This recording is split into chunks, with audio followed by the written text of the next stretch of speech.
On a la vision que la plupart des gens ont de l'économie, le business, le chiffre d'affaires, le résultat et point. Les prix sont de plus en plus bas. Plus les prix sont bas, moins on fait de la qualité, parce que forcément, on va pas faire de suivi entreprise, on va faire par téléphone. Voilà. Donc les encadrants ont perdu du sens dans leur travail.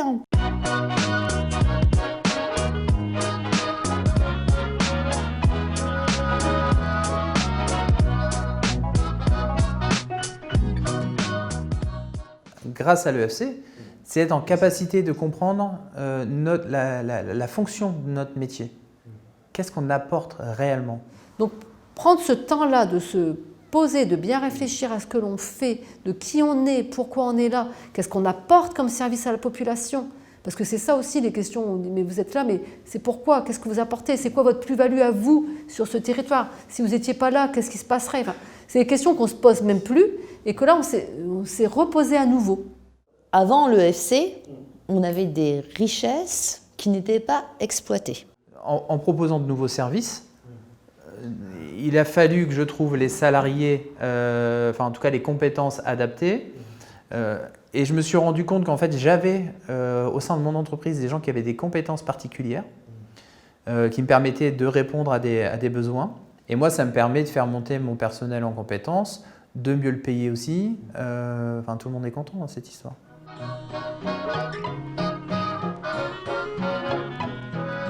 Maintenant, au lieu de parler de concurrence, maintenant on parle de coopération. Je vais prendre juste un exemple. Là, on en a lancé par exemple le circuit court en maraîchage. On a un chantier d'insertion qui produit les légumes. Et après, on a monté toute la coopération autour. C'est-à-dire que là, on a des entreprises qui vont acheter. Voilà, alors c'est des restaurateurs, c'est des grossistes. Ensuite, on a également aussi fait des paniers. Donc là, on a travaillé aussi avec le centre social local. Comme ça, le centre social, ils vendent également des paniers, donc ils amènent un service en plus. Mais de là, ils montent aussi des ateliers sur la cuisine, sur comment bien manger équilibré, etc. Donc ils ont pu monter plein d'ateliers. On travaille avec les écoles. On a monté des jardins pédagogiques dans les écoles, le centre de formation. Toutes les personnes ont une formation qualifiante. On leur fait passer le titre professionnel ouvrier horticole.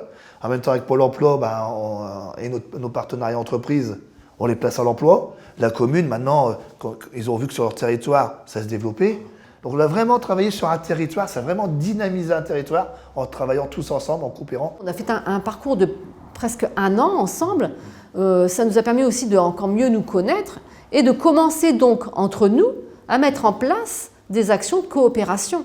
Et on voit que là, on a monté plein de projets en coopération ensemble et ça fonctionne super bien. Ouais. On est plus fort. On va même jusqu'à partager nos outils pédagogiques. Par exemple, pour nos formateurs, avec Devenir, on a travaillé ensemble sur un programme de formation. Sans coopération, aujourd'hui, on ne pourrait pas maintenir l'activité de la structure. C'est clair. Il faut qu'on coopère, il faut qu'on partage avec les autres.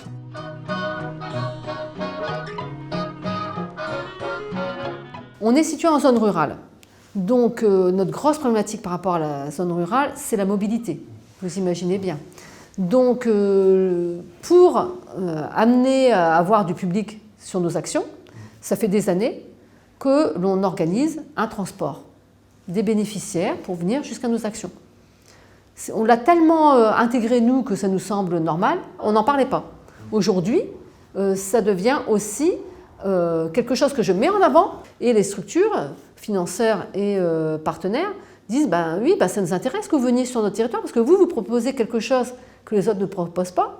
Ça change beaucoup de choses, puisque nos commanditaires nous voient autrement maintenant. Par exemple, quand on rencontre les financeurs, quand j'écris un projet aujourd'hui, à chaque fois je pense économie, la fonctionnalité et la coopération, et du coup je n'écris plus mes projets de la même manière. On explique, voilà, on fait de la pédagogie aussi auprès des partenaires. Et je pense que c'est parce qu'on arrive à exprimer différemment notre manière de travailler.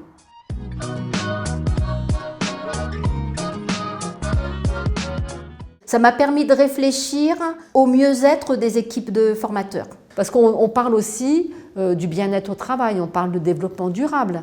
Et ça passe aussi par le fait que les salariés se sentent bien dans l'entreprise. Donc ça permet aussi de se reposer des questions. Est-ce qu'on fait tout pour que les salariés soient bien? Enfin, C'est essentiel.